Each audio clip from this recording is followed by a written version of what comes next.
What's up? What's up? What's up? And welcome back to After the Snap. And we are going to be discussing everything. I think I got a little bit of everything from Star Trek that was discussed at San Diego Comic-Con. So this will be a fun episode. If you are interested in the Marvel side of things from San Diego Comic-Con, I did a video about that. It is up on the channel right now. Let me think, what else do I have to announce? Y'all see I'm representing my brothers in Trek Discussing Network. We're gonna be joining them tonight, I believe, for they're gonna finish up Star Trek Prodigy. And if you haven't been watching Star Trek Prodigy, what the hell is even wrong with you? We need to get to watching Star Trek Prodigy. And if you've already watched it, great. Watch it again. Now watch it all over. You're going to see some stuff that you didn't see the first time, so watch it all over again. I want that out of the frame. Yeah, that's a little bit of news, Win Grace. It wasn't much. Hey, Marge. Glad you guys could join. We got both of my mods in the house because they're both Trekkies. So thank you for being moderators, and hopefully you guys won't need to exercise your authority over the chat. Okay, so without any further ado, I'm not going to drag this thing out. We are going to get into what we learned at San Diego Comic-Con. Oh, another thing I almost forgot to mention. Thank you to the viewers like you. I have a new computer now. Yay, it's a little green machine. I love it. So hopefully we don't have any issues with the stream because this is a brand new machine and it is beautiful and I am so very happy. So thank you.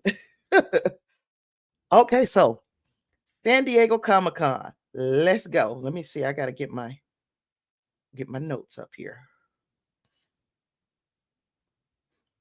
Okay, so unlike that other franchise in the stars, Star Trek had a lot to reveal at last week's Comic-Con. Our big stars showed up and showed out, and we heard from almost every corner of the ongoing Star Trek universe. The only big star that was missing was Anson Mount, I believe, because he had a personal situation that kept him from going. But other than that, all of our heavy hitters were there, and I was very, very happy to hear, because I didn't see it because I didn't go to Comic-Con in San Diego. But I was very happy that everybody else kind of showed up and showed out.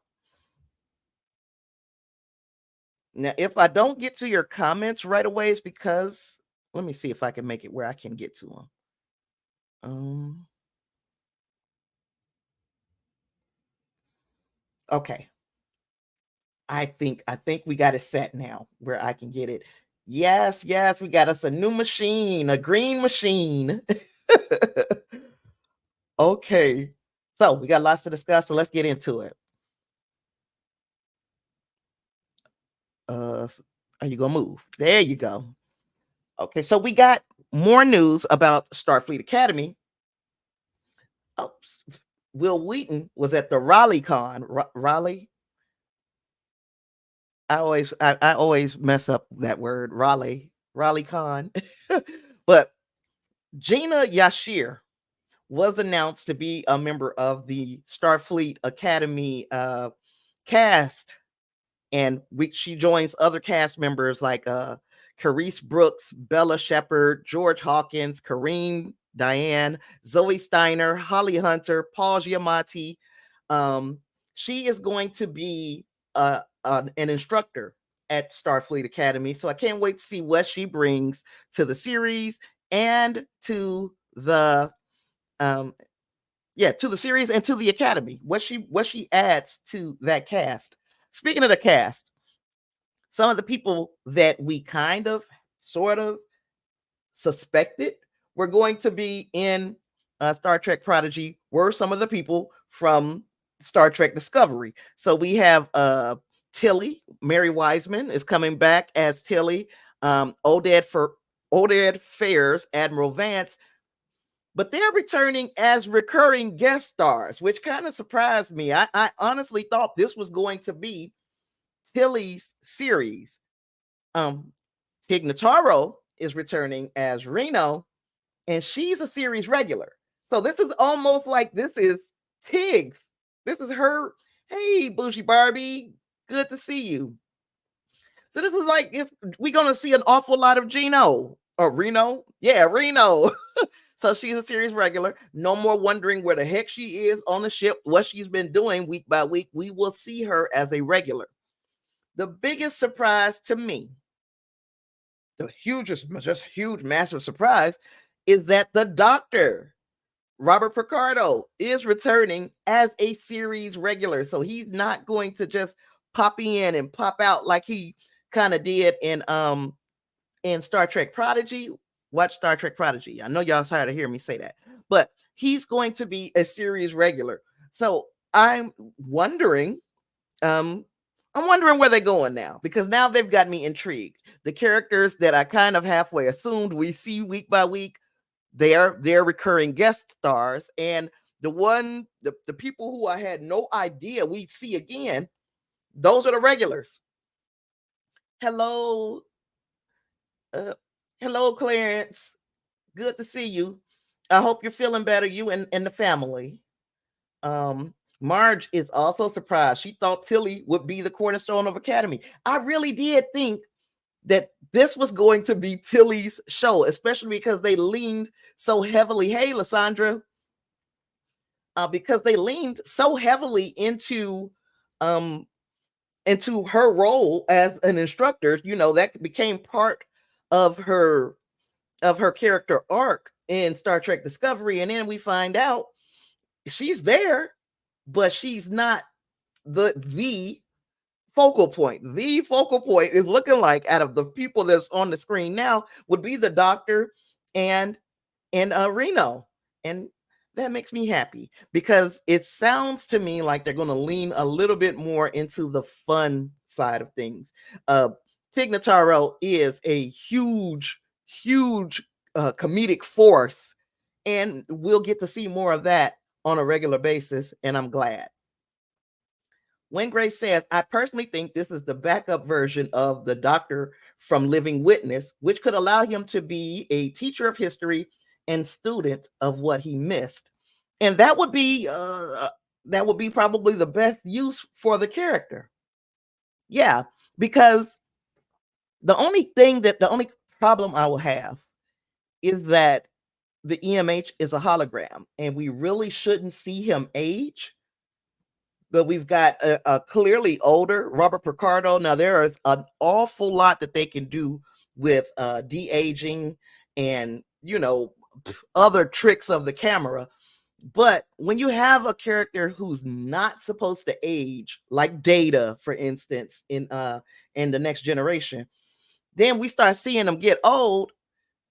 there has to be an explanation for that. So will it be a choice on behalf of our holographic doctor that he decides that I'm just gonna age with the rest of my friends? But we're seeing this holographic doctor all the way in the 32nd century, which means you've watched all your friends, all of the friends that you made along the way are gone. So that to me could present an issue, but it does not stop me from being excited to see what they're going to do with this show. Clarence says, I agree that he'll definitely be a teacher of history. I honestly think they'll just age him. Picard season 1 Data was a bit of a mess. Yeah. Because that has to be explained somehow. Data was not supposed to, he's cybernetic. He was not supposed to age. Am I right? And we're doing the same with the doctor, but hopefully, like we said, the doctor is just making a choice to look older because he didn't want to make his friends look bad. So he's going to look older because they got older. I hope. If you guys got different ideas of how the doctor, well, I think the best idea is like what Win Grace and Clarence are saying, though, that he's a history teacher because who has been around longer than the doctor? But also, how are we going to deal with this aging? If you got an idea, put it in the comments. We're going to move on because there was quite a bit of good news. And oh, by the way, Gina Yashir, who was playing this instructor, don't she look cool as hell in this picture? That's a cool picture of her.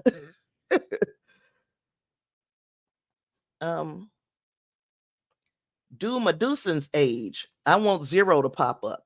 Because they're not non-corporeal, they don't have to age because they're in that encasing. They're not a corporeal being, so we're not going to see age on a Medusan.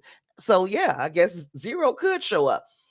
They need to do something to get those kids from Star Trek Prodigy into Starfleet Academy. Something needs to be done, and I know that that's a big ask, but it could be done, and I think somebody needs to do it.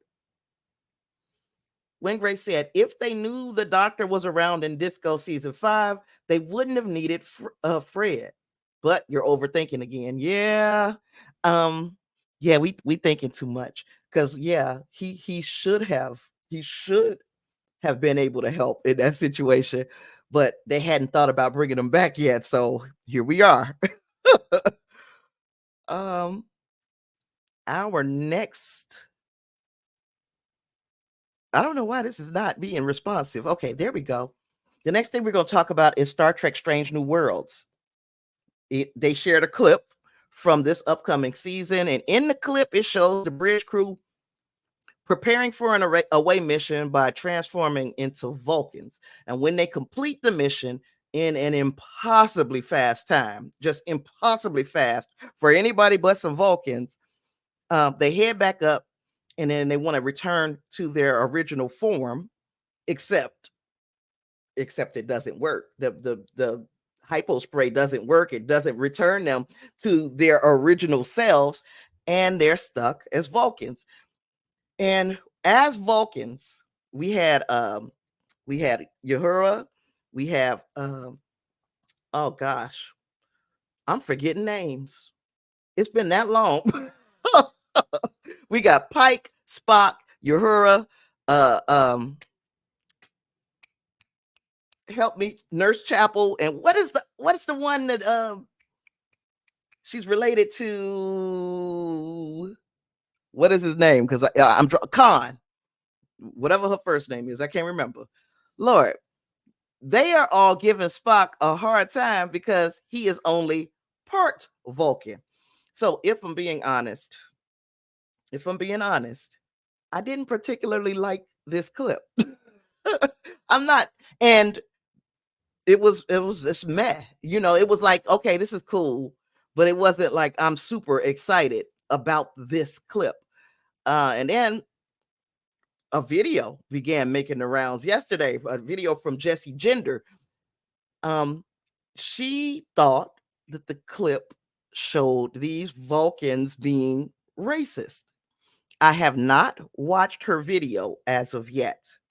Haven't watched it. But I'm kind of wondering if that's what I didn't like about it, kind of on a subconscious level, that I didn't like about this clip is um that it just kind of was like some microaggressions, but they weren't being very micro about it. They were being like right in your face, but that's a Vulcan microaggression, right? And then it kind of made me think, don't, to reserve my opinion about what this episode can or will be until we watch the episode, because I kind of started thinking about Dot and Bubble from Doctor Who. If everybody who if you watch Doctor Who, and this whole episode might be about racism and or bullying and why it's wrong, because Dot and Bubble snuck up on us. If you're not watching Doctor Who, this is my opportunity to pitch Doctor Who to you. But this past season of Doctor Who showed a whole society of people who were racist, and it wasn't overt right in your face. They were doing the microaggressions that a lot of minorities experience on a regular. So we almost recognize them like, oh, that's just a slick way of saying, it's just like, for instance, when we talk, when you see some commentators talk about Kamala Harris and they call her a DEI president, DEI vice president, DEI presidential candidate. It's a low way of being racism or racist. They're not saying what they want to say, but you get the picture when you get the picture, especially Black people. We're kind of used to it. And that's what this made me think about, that Dot and Bubble. And I'm like, let's wait till the episode airs to really go in. And the clip has some giggles and has some light moments, and people to laugh and get you to kind of tee-hee, but it didn't do it for me. So you guys let me know what you thought of the clip. And I'm going to move up and see. Marge says her British friends love Gina Yasir, and I don't know her work, but I am excited. She looked cool as hell. I'm excited. Clarence is also, he's excited to see what she brings to the party. Laan, thank you. Why couldn't I think of that girl's name? Laan Noonien Singh. Lord have mercy. Clarence could never remember her name either. Yeah, it's just been too long. They make us wait too long between series and seasons, and then I've watched 37 other things, and all of those names are in here too, and it's not a lot of room up there. Excuse me.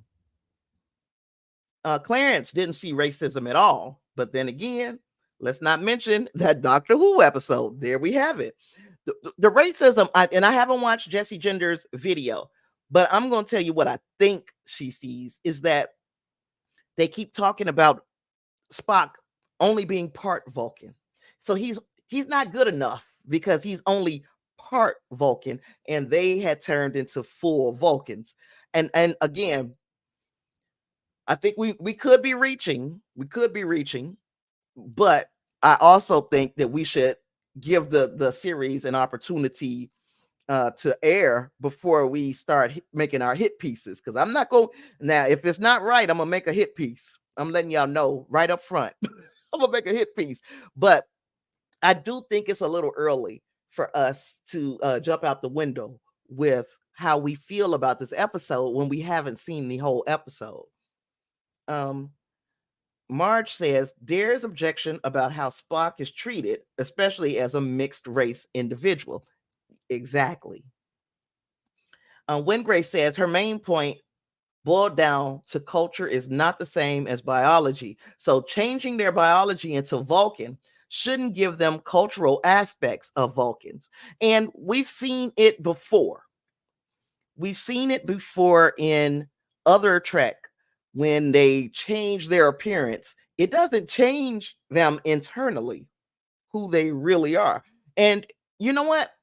Now that you explain it like that, what her point was, Wingrace, I can see it because they Jessie is a transgender woman.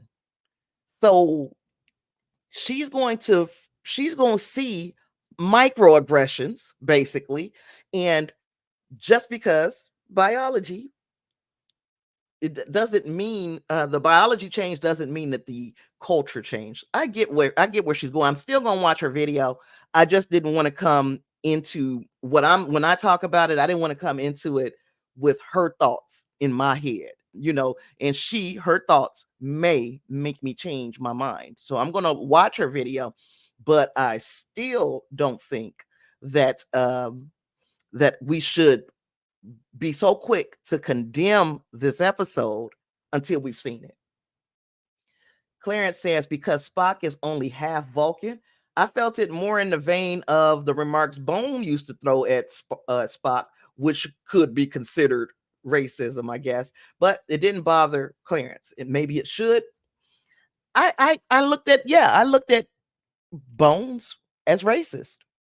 Now, he wasn't aggressive or where he hated Spock, but you're letting your racism show if anytime you get upset at a character or a person, you go back to their race. And that was the digs that Bones used to do all the time. It always came to him being green-blooded or him being a half-breed, or he hit below the belt.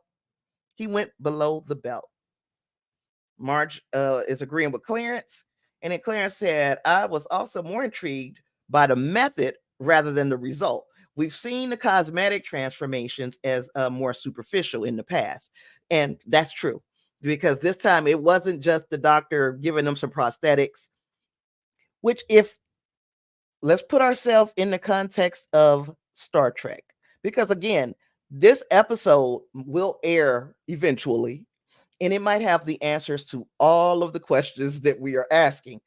But if this episode of Star Trek Strange New Worlds is prior to the events of any other Star Trek besides Discovery, any other Star Trek, this is before it.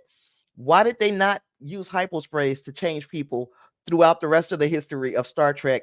Why did they always go with the cosmetic prosthetics? That kind of thing. And who knows, they may have an answer that because this changed in the way that these characters behaved once they had their biology switched. Maybe they said, we'll never use this again because we're not going to like the way these people turn out if they start to get the cultural characteristics of these characters. Get what I'm saying? I hope I'm making sense. Clarence says, well, not okay. So we've seen the cosmetic transformations as more superficial in Trek's past while not changing their culture. I agree. I also think the biology change could mess with their brain chemistry. Clarence is also saying, I'm thinking into this too much. I'll wait. I think Jesse brings up a very interesting point. But yeah, I'm just wondering, as far as in the Star Trek universe, I'm just wondering, how do we explain that way before everybody else, before any other advances in technology that we see over the decades of watching Star Trek, why are they able to do this in the beginning? We've never seen anybody else do it but them. So hopefully that they answer that question when we get the series, because if not, that's gonna bother me. I'm gonna be itching. Because of that. We also found out that Dr. Roger Corby is going to be joining the cast this year. The actor is right here in my face, Killian O'Sullivan. Duh. Dr. Corby is fine, ain't he? Fine. So okay, I get it now, Nurse Chapel. I get it.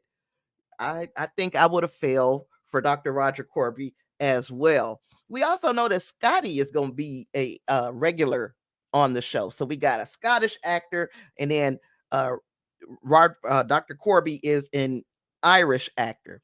So, according to Star Trek canon, for those who don't remember, Chapel and Corby, they are destined to be engaged to each other. They're supposed to be betrothed before he poof disappeared.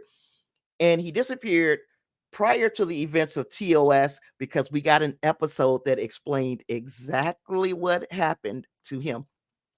So during the season 2 episode Subspace Rhapsody, Nurse Chapel did receive a message from Dr. Corby accepting her into a fellowship. Who knew that love would be on the horizon for these two? But I can't wait to see how this works out. And I mean, we know how it's going to work out in the end, right? How is it going to work out during Strange New Worlds? What do they have to add to the story? Wingray said the other thing this clip did is show us who survived the Gord clip.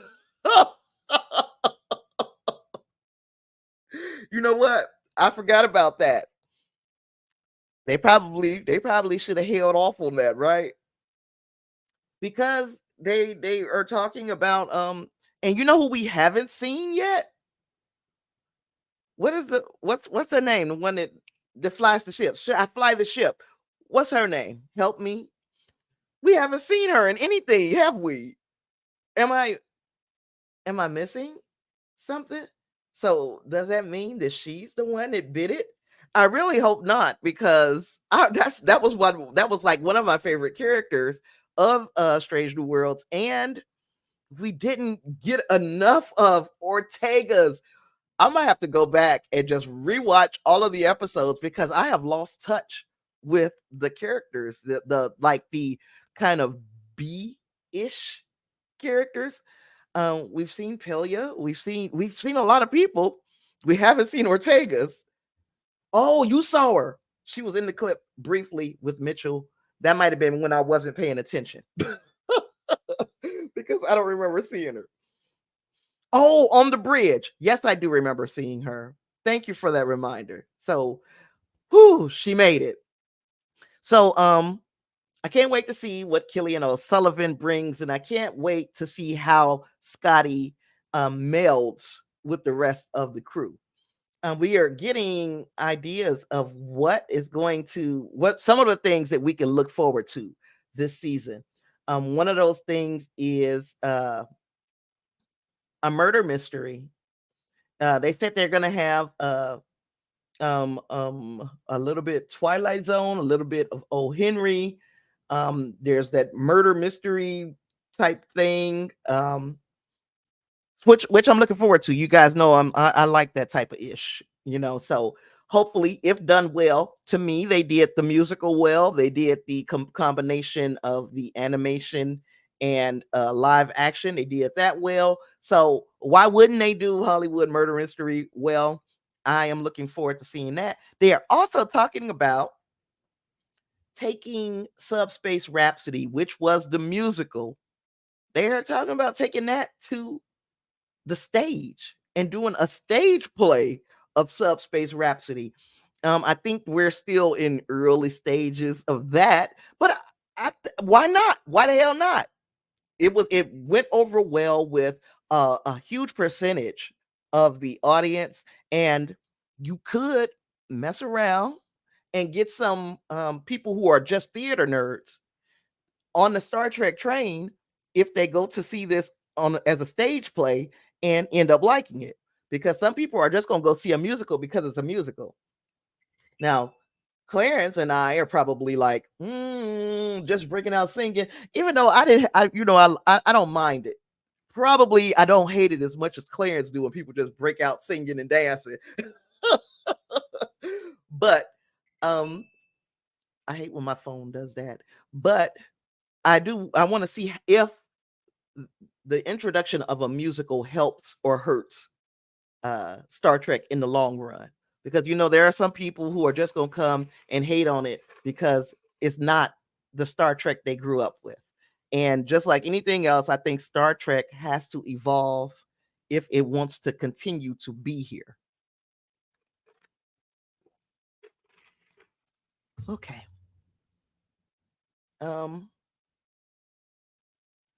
Marge says, Win Grace had a good point in his video about Mitchell possibly being related to Gary Mitchell. I always assumed that that's where they wanted our mind to go.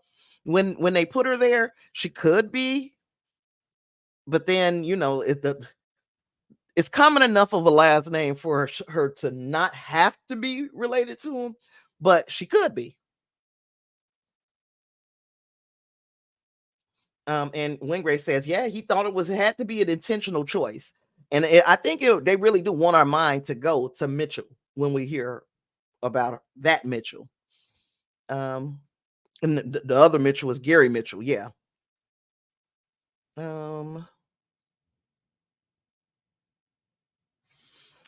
we move into Lower Decks. Lower Decks shared a teaser trailer that had a whole lot going on in just a very small amount of time. But then they also had these little images, and these little images are from different episodes. The first 3 episodes, in fact, we know we've got a date for Star Trek Lower Decks when it's coming out, and we have a synopsis for no premiere date yet, Clarence, for A Strange New Worlds. The only one that we've got a premiere date for was Lower Decks. So in season 5 of Star Trek Lower Decks, the crew of the Cerritos is tasked with closing space potholes.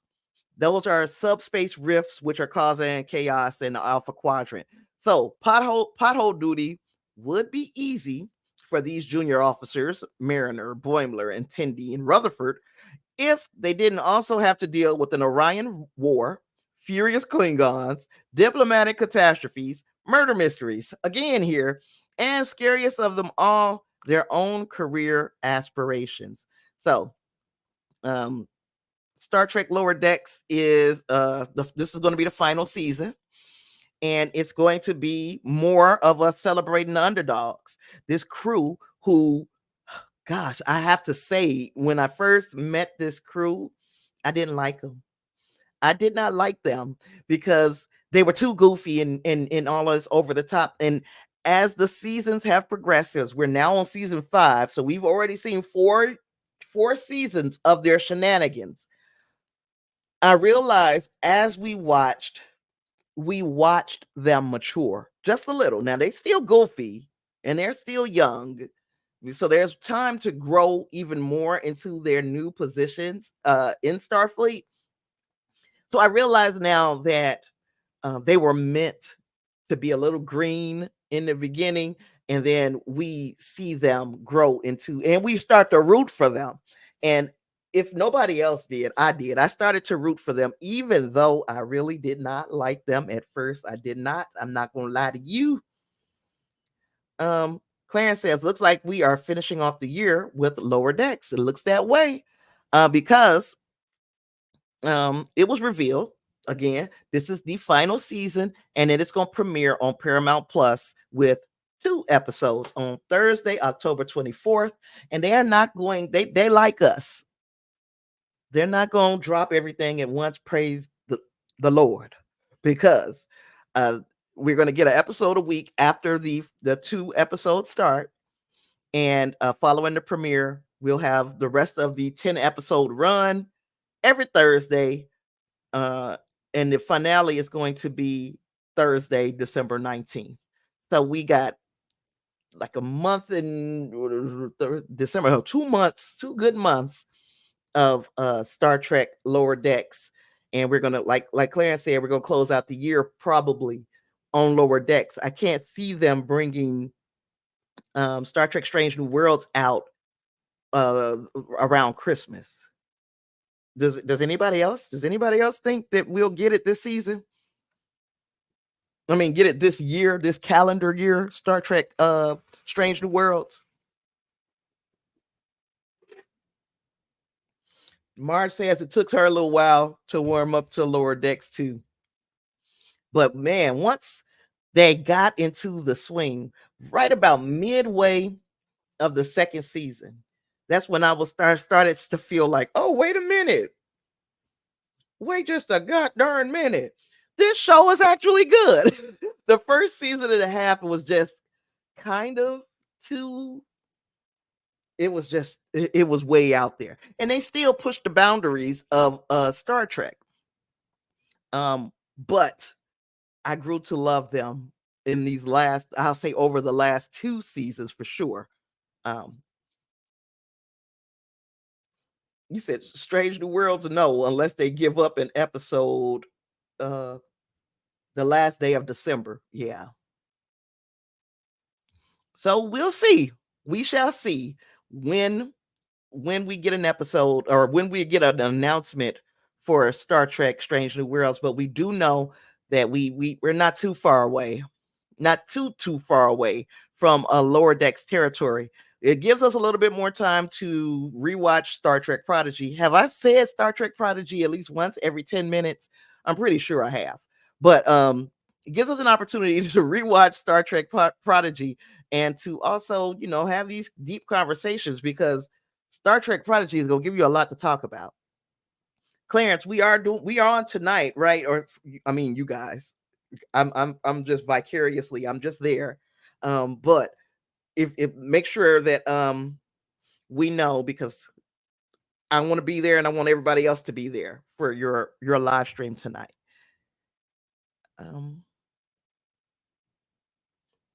Tawny Newsome and Justin Simeon announced that they are pregnant with a Star Trek series.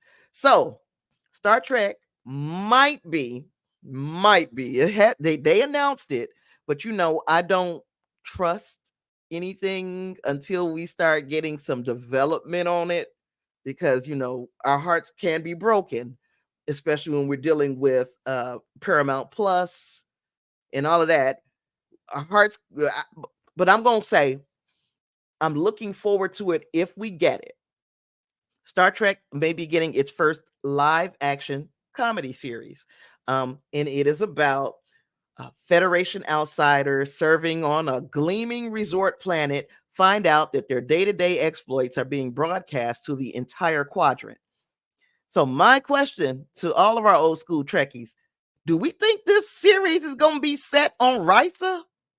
Are we going to be spending a lot of time on Risa in this series?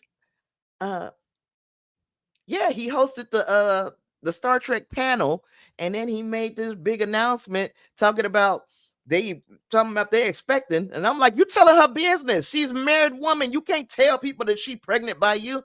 But no, it wasn't. It wasn't that. It was about this new series. Clarence is not sure about this one. To me, we are Trek purists. There are people who are not purists, and I keep saying it. We want new people to become Trekkies. I don't want to sell the soul of Star Trek in order to attract a new audience, but if this is done well, it could expose Star Trek to an entire new demographic of people. And I feel like there's a chance that we can spend some time on Risa. So not that that's such a big deal or anything, but I like that idea. Your real housewife of Risa. That's what it's going to be. Yep. What I like the most about this announcement, whether or not this series gets off the ground, Tawny Newsome is already becoming a mainstay in the universe. She's a relatively young woman. She's 41 years old, and she can lead the franchise for many years to come if nothing crazy happens in the interim. The Jonathan Majors, we thought Jonathan Majors might be around for a few years in the Marvel universe, and look what happened. Hopefully, and because her wheelhouse is comedy, we know that she has a love for Star Trek, but her wheelhouse is comedy.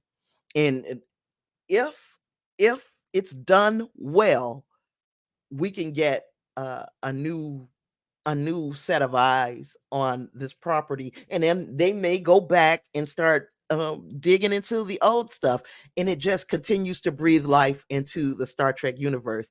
But like I said, I don't want to sell our soul. I just want Star Trek to move along with the ages. Yeah. Clarence says, I think I'd like a dark comedy rather than a slapstick comedy. You know what? Dark comedy, like what is the name of that one? White Lotus? Is that the name of that series? It's something Lotus, and I think it was on Hulu. I could be, it might be an HBO Max. That is a hell of a series. And this idea of going, and I'm saying Risa, we're gonna put that in the universe. Going to Risa could be very much like that show, that series, and I think the name of it is White Lotus. Let me look it up uh, to make sure, because White Lotus, the series, yep, it's called the White Lotus, and it's a dark comedy. And every season, you get different, you get a different set of characters, a different crew, because there are different locations for the White Lotus Hotel that these people are staying at. And at these the resorts that they're staying at are kind of luxury resorts, and crazy ish happens. And I enjoy the series because it's not slapstick, because it's the comedy is not, smacking you in the face. You have to, it's a smart comedy. So people who need everything explained to them, they're not going to enjoy White Lotus. But if you are able to infer things, you're going to love it. And I hope that that's what we get with this Real Housewives of Risa.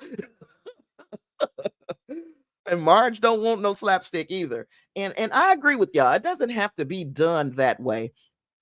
Hopefully they do this well. Hopefully they do it well, if we even get it. Things have been, we've been told we're getting things before, and ain't nothing happened. So I'm not even getting ahead of myself and starting to look forward to this. I would have to see something in development. As a matter of fact, until they put out a teaser trailer, I'm not getting too excited. I'm not getting too excited. Speaking of Star Trek Prodigy, I say every 10 minutes at least, and I think I said it twice in the last 6 minutes. Star Trek Prodigy is now on DVD and Blu-ray. Wait a minute. No, it's not on Blu-ray and DVD. I'm sorry. I have to read these notes because I think I have things memorized and I don't. So Kate Mulgrew was at a panel at San Diego Comic-Con, and they announced that the second season of Star Trek Prodigy is going to be available on digital demand starting yesterday, July 29th. So the Blu-ray and DVD release with all the new special features are going to be released on November 12th. And this is also for fans in Canada. Hello there, Marge. They hadn't been able to access season 2 unless you have a VPN and know how to use it. But it's been confirmed that the video on demand version is going to be available to purchase even in Canada. And it's now on iTunes and other digital platforms. So if you weren't able to get enough of Star Trek Prodigy, which who can have enough Star Trek Prodigy? You're able to go ahead on and get it on video, on digital demand, and on video on demand. And I suggest buying the Blu-ray and DVD or DVD with all the special features, because one thing about these digital releases, they tell you that you don't own that release. So if they decide for whatever reason to pull the plug on this streaming service, everything that you may have bought, like me, I bought all of the Marvel movies, a couple of DC movies, Signs, the movies that I love. I bought all of them when I was working and making money, because now I'm poor. I brought all of those on Amazon Prime. And then at some point they can say, well, not anymore. And they can pull the plug on all my stuff that, well, they've told me that it's not my stuff. So physical media. Even though everybody's like, is this the end of physical media? Baby, get physical media if you can, because these streamers and all of that, they playing it all in our faces with with their rules about buying digital releases. Um, Wingray says a Trek podcast I listened to years ago, one of the series where Riker and Wesley moved to Risa and opened a detective agency called Risa Knights. Wingrace wants that. He wants that Risa. And all Marge wants is the Blu-ray. She don't want the Risa Knights just yet. They have to explain that to me a little bit more. But if they bring out this series, why not? Why not have those characters show up? What time period would be proper or best to set this series in? I don't think you want to set it at wartime. So you want to move it past all of these events that we know culminate in some type of tension. I think it would have to be in the universe or in the timeline where Prodigy, Voyager, uh, um, Picard season 3, all of that needs to be right beyond that. And there's a lot of room to play in there. So that's where I think. Now, I could be wrong.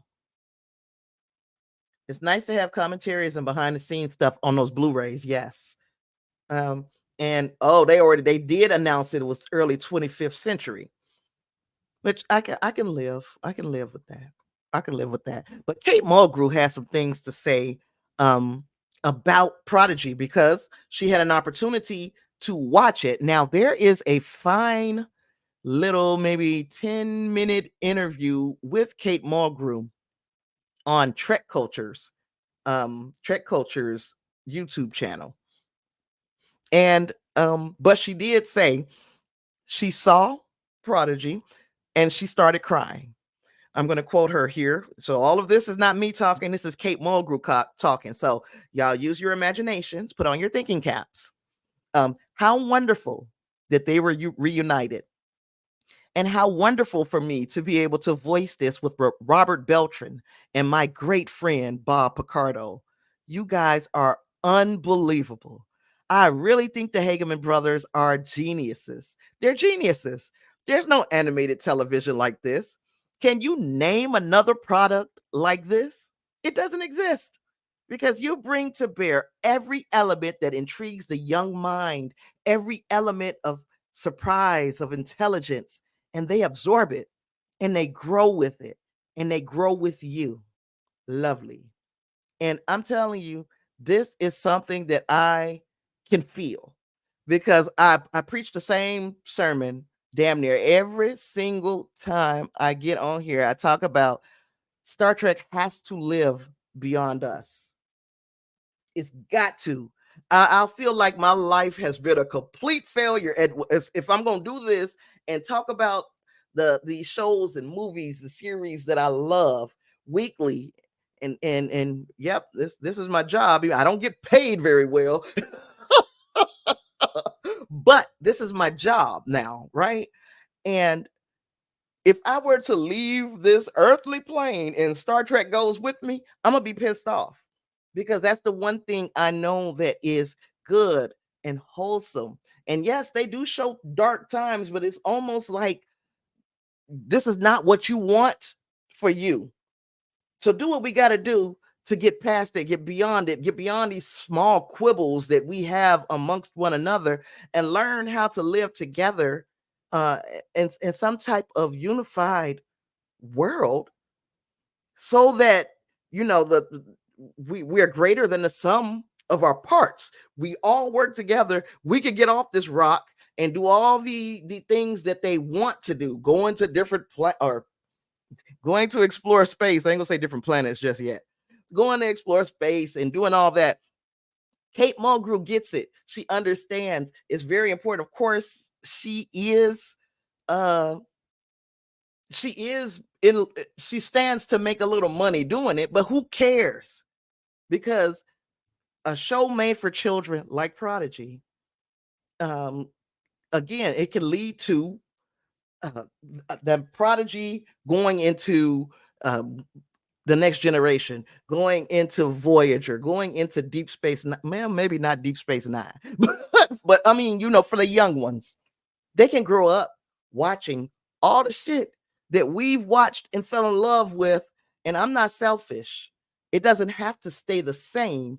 It has to evolve for a new audience, but keep the heart of it the same. And as long as they keep the heart of it the same, we got a chance, of achieving the lofty dreams of Star Trek. And I just went on another tangent, but I love Kate Mulgrew. I love Star Trek Prodigy. I love Star Trek. And I think everybody has something to gain by becoming or being a fan of this series. I'm very, very uh I'm adamant about making people see how good it is and how good we can be. Um that Trek culture um interview is lovely. And yep, I don't know what my vacation is. We're gonna take it off world. But again, we can wish. And especially waking up every day and knowing that when I pick up my phone to look at the news, it's going to be another indication of how all the ways that we're divided, even within the fandom. We're not as completely together as we can be, but we can be. We just got to learn that, differences, that our differences is what make us special. No, I don't want to talk to 100 people who are just like me. I think it would get a little boring. But, everybody's differences should be celebrated. And Star Trek, if it does nothing else, it celebrates differences. Okay, so when we get off my soapbox, watch Star Trek Prodigy, season 1 and season 2, if you've not yet done so. If you've not yet done so, watch them both, because you're missing out on some good television if you have not. Last but not least, here, we're gonna talk about Section 31. Yay, Michelle Yeoh. And I got her name here. Where's her name? This young lady, who I just keep calling young lady, Miku Martino, however you pronounce her last name. She is, because I said it in my little trailer reaction on my channel for the Section 31 trailer that they showed at San Diego Comic-Con. I said I believe that she is a young Giorgio, and that has been confirmed. She is a young Giorgio, and she's a beautiful girl, so she could be young Michelle Yeoh. Um, oh, you you felt very underwhelmed. Am I understanding that right? Clearance about Section 31. Okay, so as far as what I can see, and this is, of course, we in Speculation Nation, and I got a vacation home in Speculation Nation. So this is what I do. I go there every now and then, and I speculate. I speculate that she's going to find herself, Michelle Yeoh's Philippa Giorgio, Emperor Giorgio, is going to find herself back in whatever century. I don't remember. And she's going to find herself there, but she still has to deal with the repercussions of her past in the mirror universe. And the only job that she is going to be really, really good at is being a member of Section 31, and that they're going to go on some type of mission with that whole misfit crew that they had behind them. They're going to go on the mission, but she's going to have to deal with some of the stuff that she did to get where she is. the sins of her past, as they say. We heard about a son in Star Trek Discovery. I believe that in the trailer that we may have seen her son. Now, to me, it's like, okay, what story are they telling? I don't know. We know that they wouldn't put Michelle Yeoh in a movie if it's not going to have some beautiful martial arts scenes, a lot of action. We have what is the young man's name from Ted Lasso that's in this series? What is his name? Sam Richardson? His name might not be Sam Richardson. I might just engage this young man a name. If you know his name, put it in the chat. If not, I'm gonna look him up real quick because I can't. I hate to just knight him with a name. Your name is Sam Richardson. Yeah, it is Sam Richardson. How about that? I was right.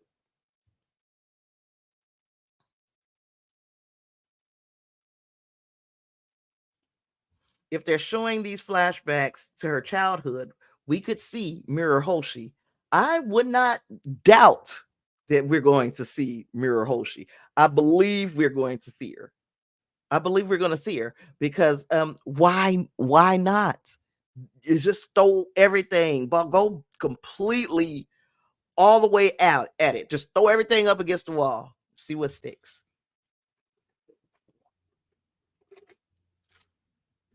Sam Richardson is the shape shifting guy in this. When Ray said he called him Worthington in his video. Well, yeah. So we got a little motley crew. They look like, I mean, you got Omari Hardwick. That you had me at Omari Hardwick. You had me at Michelle Yeoh, to be quite honest. But Michelle Yeoh and Omari Hardwick, I mean, I'm in. I'm all the way in. So I'm going to be excited to see that. And people at Hall H and San Diego Comic-Con got to see it. You had Amari Hardwick there, Sam Richardson there, Casey Roll. Of course, Alex Kurtzman was there, and Olatunde Osunsami, who we know is a mainstay at Star Trek. So he's directing. So yeah, we got her. I got all of these. Sven Ruigrok. I don't know how to say that. I shouldn't even attempt it. Humberly Gonzalez and James Hurioki Liao. So the teaser again also revealed the young Philippa Georgiou, where we're going back and we reliving some of the ruthless things that she had to do in order to rule the mirror universe as she did. And really, did I forget anything? I think we've covered the entirety of the announcements. Besides, like they're coming up with a video game crossover with Doctor Who, and because I'm not a gamer, I don't have an awful lot to add. But I will say that those who are gamers that are part of the Discord, which Discord link is in the show notes. So if you want to join the Discord and talk about all of the Star Trek ish with us when we're not streaming, you can join the Discord using the link in the show notes. What else was I going to say? Oh yeah, they weren't too enthusiastic. Some of the people in the Discord who have played other crossover games or Star Trek, some kind of Star Trek game, they said they didn't like it. It was not that great.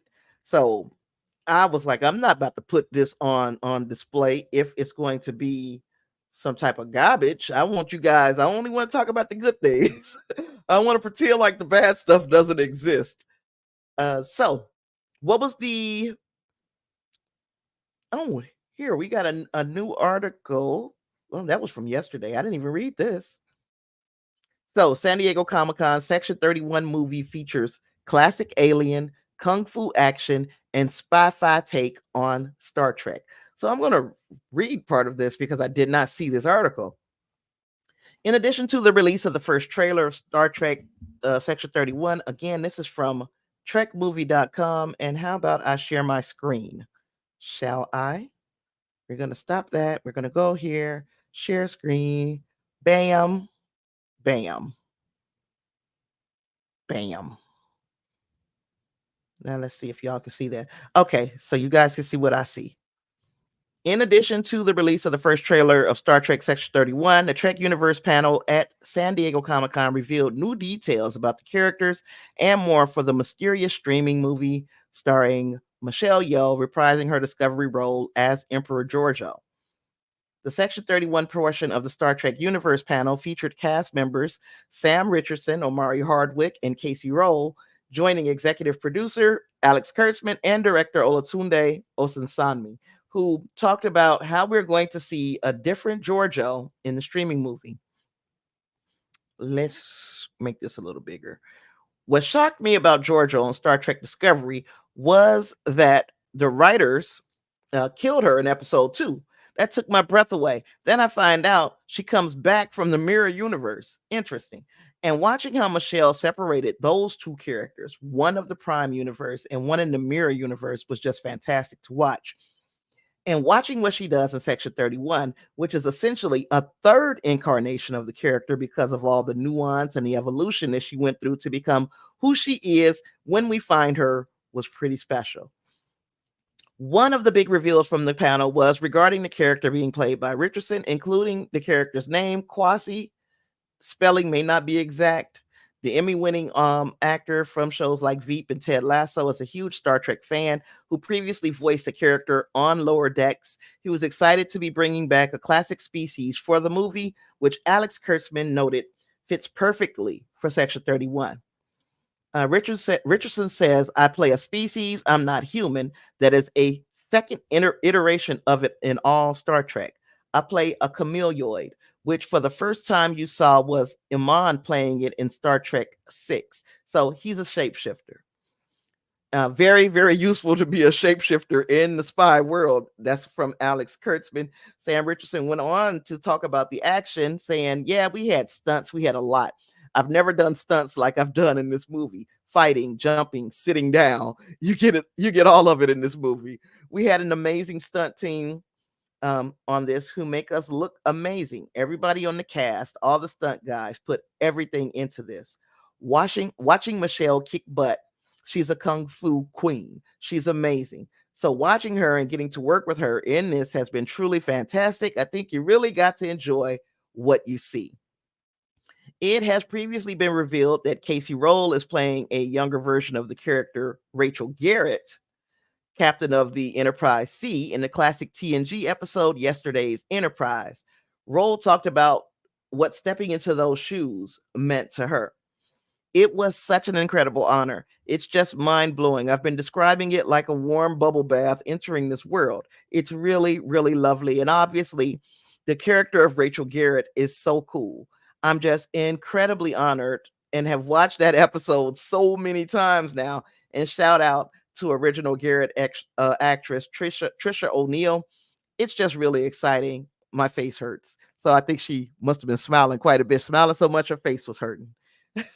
The trailer showed how the streaming movie has a different take on Trek, and Kurtzman talked about the approach they are taking. Alex Kurtzman says, Star Trek, obviously from TOS, has this incredibly storied history of playing in genre space. Sometimes you'll get a horror episode, sometimes a comedy, sometimes a musical. I think this is in some ways a natural extension of what you can do in the world of Star Trek. The more you start spreading out, because this is spy-fi.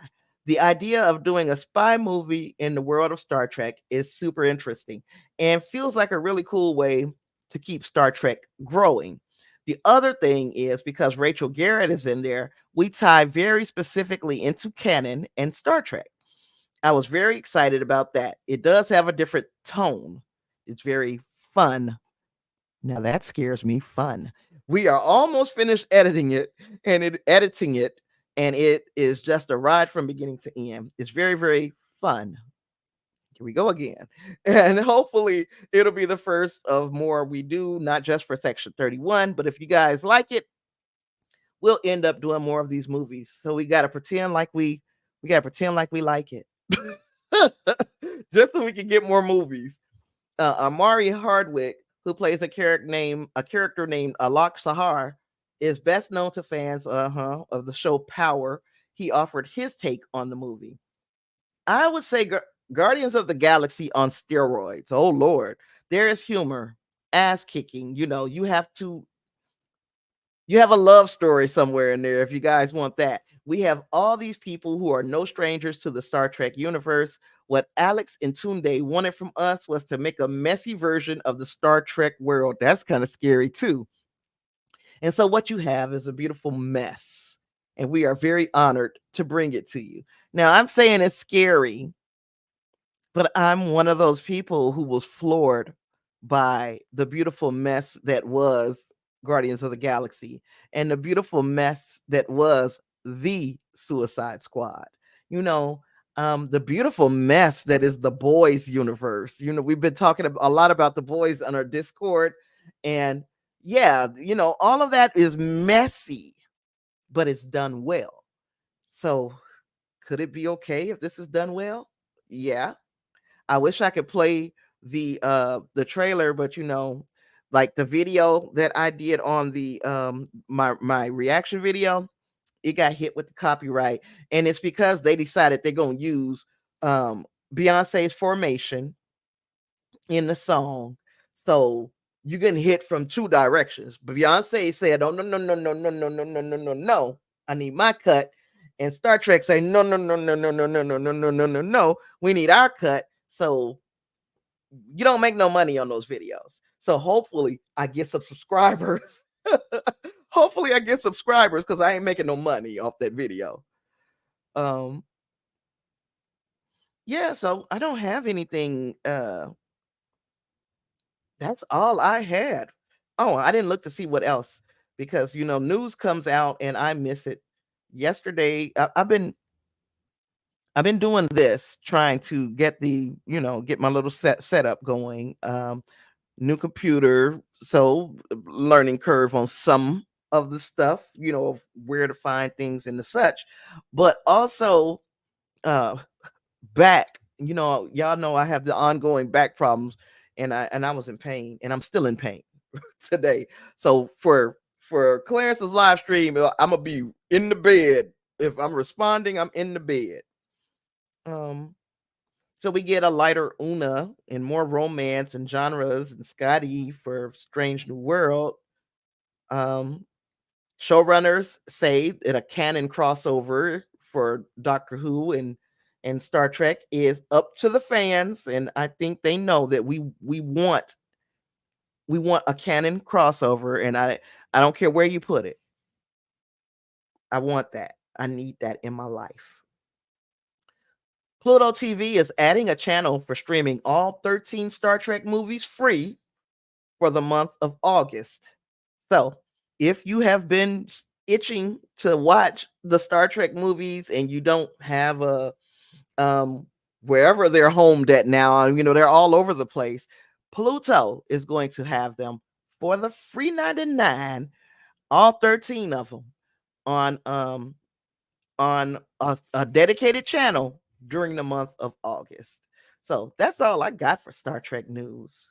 All I have. So do you guys have anything else you want to discuss before I bounce up out of here? Because it is kind of early. I didn't think we was gonna move through it that fast. I wasn't trying to hurry. Y'all see my microphone just keep appearing and reappearing? Okay, that's a little better. So as far as equipment, y'all know I got the new light. I got a new set of lights, to be quite honest. So I got a new set of lights. We got we got a new computer. What else has been upgraded? The only upgrades that I really need now is the microphone, because I don't know. This one is cool. It hasn't, I don't think, it only acts stupid when I'm recording. And it could be because I'm stupid, not the mic. is something that I'm not doing right because I listen back at the videos and sometimes I sound great, crisp, clear, and everything. And then other times there's a lot of tinny kind of sound. And then other times I sound like I sound like that. So I'm trying to figure out. But with you guys help, and I appreciate you guys, everybody. If you made a special donation, I appreciate you. If you are a member and have just been supporting on a member basis, that helps me keep StreamYard paid. That helps me, that helps immensely. So if you are able to assist the channel by becoming a member or joining me on Patreon at patreon.com/Tasha Pierce, or you see that QR code right there at the corner of my picture, the screen, that right there is for a direct donation, and maybe that day I'll be able to eat. So all of that, all of everything helps. I appreciate you guys for everything. Oh, and you are quite welcome. Thank you, Marge. Wigray says they announced that Con podcast. What? 3 San Diego Comic Cons ago? Is that still coming? Let's see.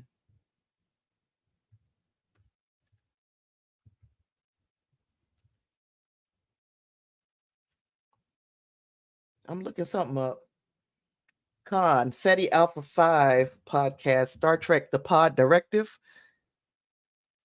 Somebody else is asking about that too a year ago. It's announced, but Nicholas, last thing I see, or the most recent thing I see, is from November 2023. And yeah, I'm gonna guess that this was from November 2023. And I don't see any answers as to whether or not it's coming. And I don't know. I had forgotten that it was announced, honestly, because I like listening to I listen to podcasts more. I don't watch TV a lot anymore.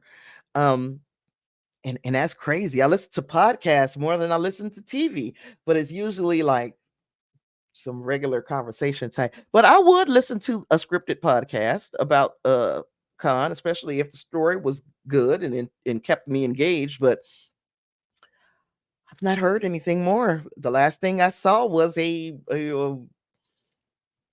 2023 of November of 2023 is damn near almost a year at this point. So if you are an Evil fan and wondering where that live stream is, that's going to be tomorrow, same bad time, same bad channel. So 3:30 tomorrow, we'll be talking Evil, and boy, are things ramping up. What else? And Ashton's birthday is rapidly approaching. He's going to be over the hill. He's going to be turning 2 August 4th. So I think anything next week is going to be really up in the air because of his little birthday. Crazy thing is, right behind this green screen is his birthday gift. Because that's one thing I did do. I'm gonna hold some money to get that boy a birthday gift. It's been right here. And I swear I keep thinking he gonna come in the room and one of these days he's gonna go behind the green screen and he's going to find his gift. Nope. It's so great that he's so oblivious to the fact that it's his birthday that he ain't looking for the gifts. Well, I know I got about at least maybe another year of that before he's gonna be searching my room for stuff. But this is just so much fun. I'm like, it's literally right there. So that makes me happy. With all that being said, I've got nothing else. I appreciate you guys for indulging me and for joining me to talk about some Star Trek, y'all, and listen to me shed tears of joy over Star Trek growing. And I'll see you guys tonight, hopefully at 8 p.m. Central, where for Clarence's live stream on discussing Trek. So discussing Trek tonight. I'm representing discussing Trek tonight. Hopefully I'll see you guys there. Live long and prosper, y'all. Peace.